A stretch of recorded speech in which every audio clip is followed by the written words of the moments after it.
¿Qué tal amigos, hermanos en Cristo? Dios les bendiga. Continuamos con las enseñanzas acerca del uso sabio del dinero. Ya hemos visto que no hay que malgastarlo y también hemos visto que hay que ahorrarlo. Pues bien, la tercera lección de esta serie es esta. No vivas de prestado. En los tiempos que nos tocó vivir, hay cosas que no podríamos adquirir si no es a base de un préstamo, precisamente porque son cosas demasiado caras. Por ejemplo, un automóvil, un terreno o una casa. O quizá también un mueble para nuestro hogar que es de alto costo. Si no fuera por medio de un préstamo, posiblemente no lo podríamos adquirir. Yo no creo que haya muchas personas que puedan comprar un automóvil nuevo de contado o que puedan comprar una casa de contado. Sin embargo, la palabra de Dios nos enseña que en aquellas cosas que podemos evitar endeudarnos, debemos hacerlo. Desde un principio quiero decirle que pedir prestado no es pecado.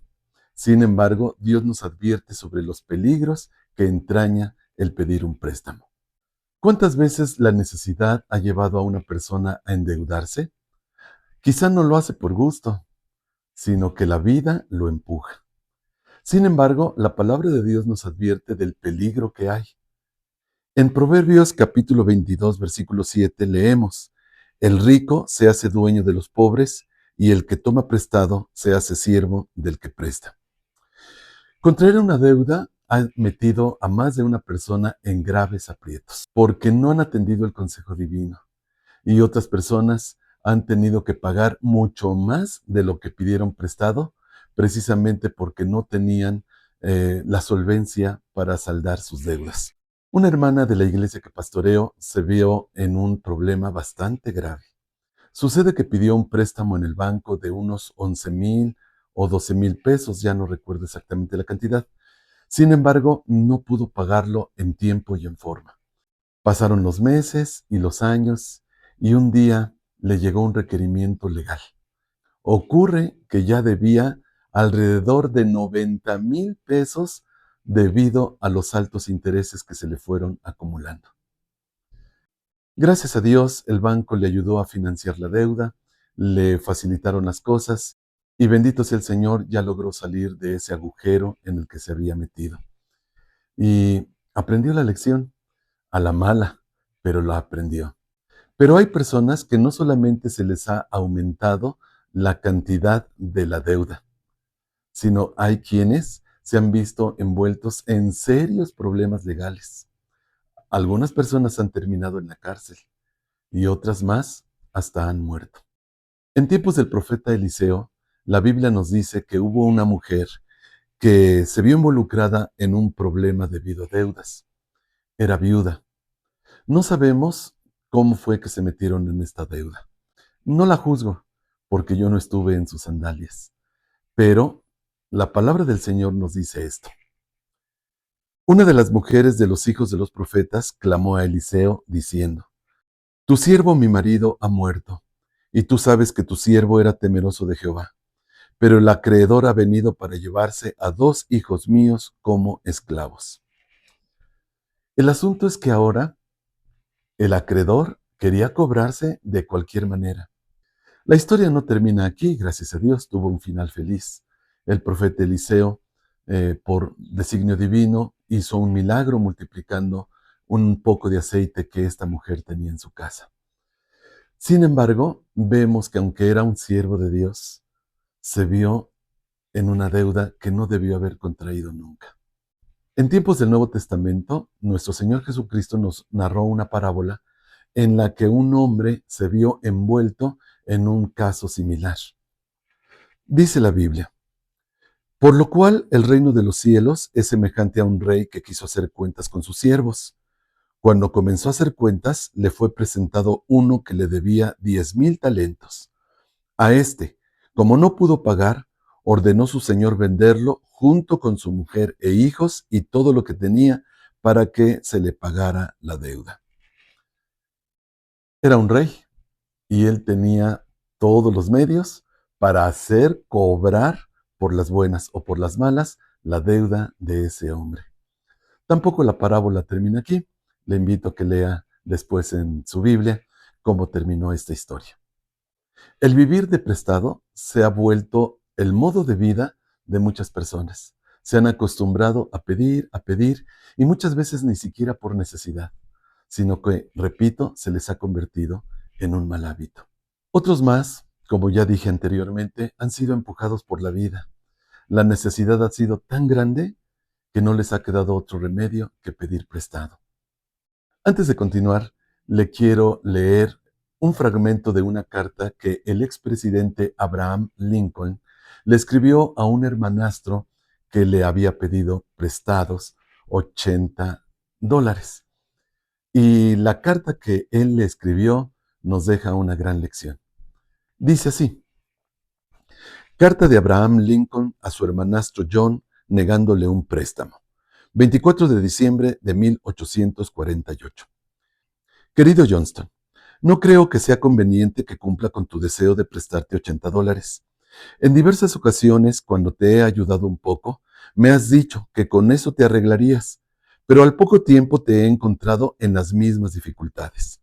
Esto solo puede obedecer a un defecto de tu conducta. Creo saber cuál es ese defecto. No eres perezoso, pero eres un amante del ocio. Desde que te conozco, dudo que hayas consagrado un día entero al trabajo. No te disgusta demasiado el trabajo, pero no trabajas demasiado, simplemente porque no crees ganar mucho con ello. Tu dificultad radica en este mal hábito, el de desperdiciar el tiempo. Ahora necesitas dinero urgente, y mi propuesta es que vayas a trabajar con el mayor empeño para alguien que pague por ello. Y para asegurarte una justa recompensa por tu valor, te prometo que por cada $1 que obtengas por tu trabajo, desde este día y hasta el 1 de mayo, te daré otro $1. Si haces esto, pronto saldarás tus deudas, y lo que es mejor, adquirirás un hábito que te impedirá endeudarte de nuevo. Pero si ahora te ayudo a salir del atolladero, el año próximo estarás en similares aprietos. Dices que casi estarías dispuesto a cambiar tu lugar en el cielo por los $80. Entonces valoras muy poco tu lugar en el cielo. También dices que si te entrego el dinero, hipotecarás la tierra a mi nombre, y que si no devuelves el dinero, me cederás la posesión. Tonterías. Si ahora no puedes vivir con la tierra, que la tienes, ¿cómo vivirás luego sin ella cuando yo sea el propietario? Siempre has sido amable conmigo y no quiero ser rudo contigo. Al contrario, si sigues mi consejo, lo encontrarás más valioso que 8 veces $80. Afectuosamente, tu hermano Abraham. Es una gran lección para nuestros tiempos, ¿no le parece? Pues bien, yo le quiero proporcionar 3 consejos apoyados en las Sagradas Escrituras para que no se meta en este tipo de problemas. El primer consejo: antes de pedir prestado, ¿le ha pedido a Dios que supla esa necesidad que tiene? Muchas veces Dios nos permite pasar por aprietos económicos porque quiere enseñarnos a depender de Él. ¿Y por qué no, antes de pedir prestado, recurrimos a Él? Todas aquellas personas que están acostumbradas a pedir dinero, sean honestas, ¿verdad? Que no han buscado a Dios pidiéndole que le dé eso que tanto necesita. No, su primer recurso ha sido pedir prestado. Mire, los que conocemos a Dios tenemos grandes promesas. En el reino animal, los leones son los menos propensos a morir de hambre. Se sabe que han muerto de hambre las hienas, las cebras, etc. Pero los leones difícilmente. Ellos están habituados a cazar. Con todo y eso pudiera ser que pasaran hambre. Sin embargo, la Biblia nos dice en el Salmo 34:10: los leoncillos necesitaron y tuvieron hambre, pero los que buscan a Jehová no tendrán falta de ningún bien. ¿No sería mejor pedirle a Dios que nos dé eso que tanto necesitamos? Muchas veces, como ya le dije, la búsqueda de Dios no ha sido el primer recurso. El primer recurso ha sido pedir prestado. Y ya como última salida, oramos a Dios. Pero esto no está bien. Orar a Dios debería de ser el primer paso, porque nos dice el Salmo 50:15: e invócame en el día de la angustia, te libraré y tú me honrarás. Debido a nuestra falta de fe, a nuestra falta de confianza en Dios y a nuestra pobre vida de oración, no podemos ver las promesas de Dios cumplidas en nuestra vida. Pero ¿por qué no lo intentamos? Segundo consejo: primero ahorre y luego adquiera. Muchas personas actúan al revés. Primero compran, primero comen, primero pasean, primero visten y después pagan. Pero es una realidad que el pago se hace pesado. ¿Cuántas veces ya ni siquiera nos acordamos del paseo y todavía lo debemos? Los zapatos que nos compramos ya hasta se rompieron y todavía los debemos. Ese vestido con el que usted se endeudó, ya ni siquiera se lo pone, ya se rompió, ya no le queda, pero todavía lo debe. Esto no debe ser así. Por eso, hágase usted el propósito de decirle no a las deudas, lo más que le sea posible. San Pablo, en la Epístola a los Romanos, capítulo 13, versículo 8, nos dice: no debáis a nadie nada, sino el amarse unos a otros, pues el que ama al prójimo ha cumplido la ley. El Señor nos dice que la única deuda que deberíamos de tener es la de amarnos los unos a los otros. Mi esposa y yo tenemos unos amigos que tienen una forma de vivir muy buena. Nos dicen: si tenemos, lo compramos, lo vestimos, lo comemos o lo paseamos. Y si no lo tenemos, nos aguantamos, pero nunca nos endeudamos. Esa debería de ser la filosofía de vida de todos nosotros, ¿no le parece? Tercer consejo: si se ve en la imperiosa necesidad de pedir prestado o comprar a crédito, sea responsable, pague lo que debe. Porque como ya le dije, hay cosas que no podríamos comprar si no fuera a crédito. Sin embargo, la palabra de Dios nos enseña que debemos ser responsables. Debemos pagar las deudas que contraemos. Porque si bien pedir prestado no es pecado, no pagar las deudas contraídas sí es pecado.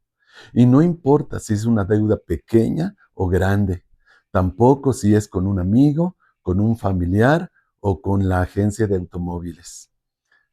Pagar es responsabilidad de todo cristiano.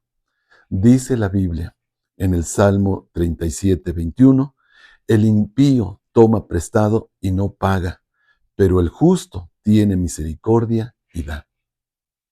Es un impío el que contrae una deuda y no la salda. Y si usted es cristiano y conoce la Biblia, sabe que los impíos no entrarán al reino de los cielos. Que Dios le bendiga. Nos vemos en la próxima y última lección de esta serie. Hasta pronto.